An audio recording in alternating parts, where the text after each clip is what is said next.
It was the most memorable run. I was training, it was a beautiful day out.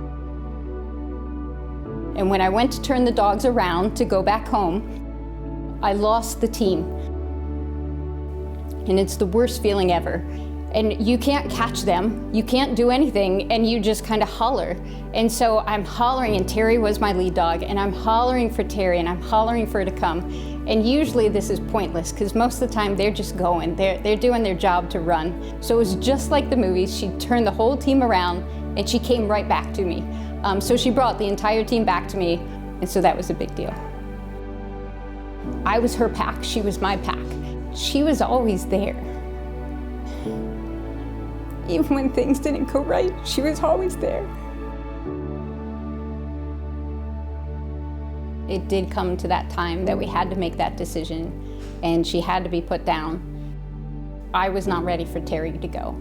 Our pets don't live as long as we do, and our dogs don't live as long as we do. And that was just really, really tough, because that was my best friend. So I grew up in southern Pennsylvania, around York, Pennsylvania. And I have my mom, my dad, and my sister, who's 8 years younger. And we started racing sled dogs when I was about 8 years old. We raced sled dogs as a family. We traveled throughout New England area racing dogs almost every weekend as a family sport.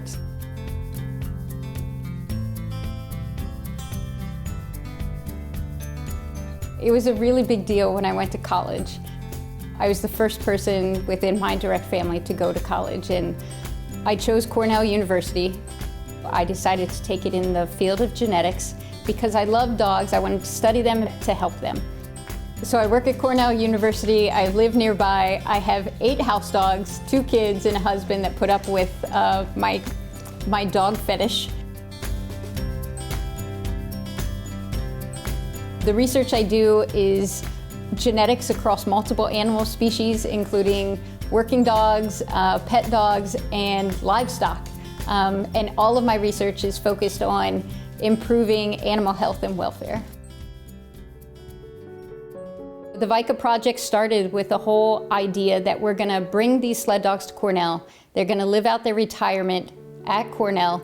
And in the process of living out kind of this glorified retirement of having a huge family that spoils them, they're also contributing to the study of dog aging. This is for all dogs. This is for the scientific community. You know, not everyone can do this study. This is extremely hard. It's the only study of its kind. One of the unique aspects of Vaika is multidisciplinary nature of the study. We were able to put together experts in animal physiology, biochemistry, immunology, neurology, physical fitness, in order to get most comprehensive information about the process of aging. We are focusing on 2 parameters, which is changes occurring in DNA and changes occurring in the immune system. So we believe that many approaches which we developed to treat aging are actually borrowed from cancer research.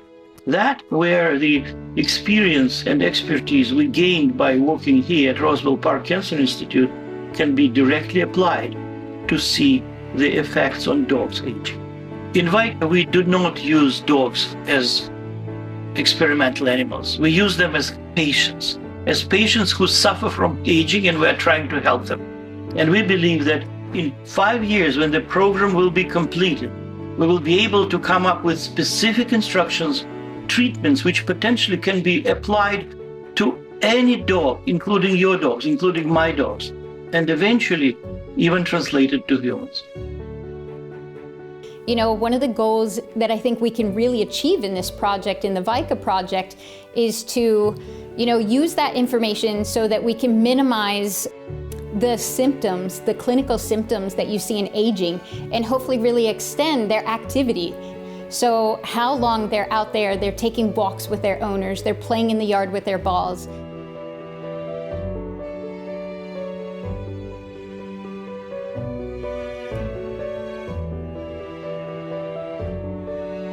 If we aren't able to continue our project and see it to the end, we risk basically losing a lot of data and a lot of potential. we want to see the project to the end. So, and the end is when the dogs pass away.